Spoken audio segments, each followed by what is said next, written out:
বাংলাদেশে আশ্রিত রোহিঙ্গা শরণার্থীদের জন্য 1.8 মিলিয়ন মার্কিন ডলার সহায়তা দেবে জাপান। এই লক্ষ্যে জাপান ও বিশ্ব খাদ্য কর্মসূচি একটি চুক্তি সই হয়েছে।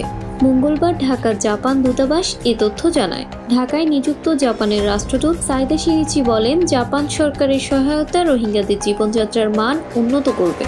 WFPর মাধ্যমে বাস্তুচ্যুত রোহিঙ্গা জনগোষ্ঠীকে জীবন রক্ষাকারী খাদ্য, পুষ্টি ও জীবিকা সহায়তা 18 লাখ ডলার প্রদানের সিদ্ধান্ত নিতে পেরে আমরা আনন্দিত।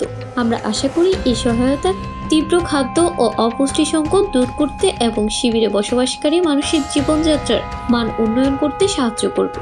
রাষ্ট্রদূত বলেন, এই অবদান মানবিক সহায়তার প্রতি জাপানের অটল প্রতিশ্রুতি এবং ক্ষুধা ও অপুষ্টি মোকাবেলায় আমাদের নিষ্ঠার প্রতি জোর দেয়। রোহিঙ্গা সম্প্রদায়কে সহায়তা করার মাধ্যমে আমরা তাৎক্ষণিক দুর্ভোগ লাঘব এবং এই অঞ্চল স্থিতিশীলতা ও শান্তি প্রতিষ্ঠার বৃহত্তর লক্ষ্যে অবদান রাখি। WFPর কান্ট্রি ডিরেক্টর ডমিনিকো স্কালফেলি বলেন, অষ্টম বছরে রোহিঙ্গা সংকটের জন্য টেকসই সহায়তা প্রয়োজন। রোহিঙ্গা জনগণের সঙ্গে জাপানের অটল সংহতির জন্য আমরা গভীরভাবে কৃতজ্ঞ, কারণ তারা আগুন থেকে শুরু করে ঘূর্ণিঝড়, বন্যা ও শিবিরগুলোতে নিরাপত্তাহীন নির্লস চ্যালেঞ্জের মুখোমুখি হচ্ছে। রোহিঙ্গা পরিবারগুলোকে, বিশেষ করে নারী ও শিশুদের গুরুত্বপূর্ণ সহায়তা প্রদানে জাপানের সর্বশেষ অবদান অত্যন্ত গুরুত্বপূর্ণ। 2017 সালের আগস্টের পর থেকে এখন অবধি রোহিঙ্গা শরণার্থীদের জন্য WFP এবং জাতিসংঘের অন্যান্য সংস্থাগুলোর পাশাপাশি বাংলাদেশের NGO গুলোকে 230 বিলিয়ন মার্কিন ডলারের বেশি সহায়তা করেছে।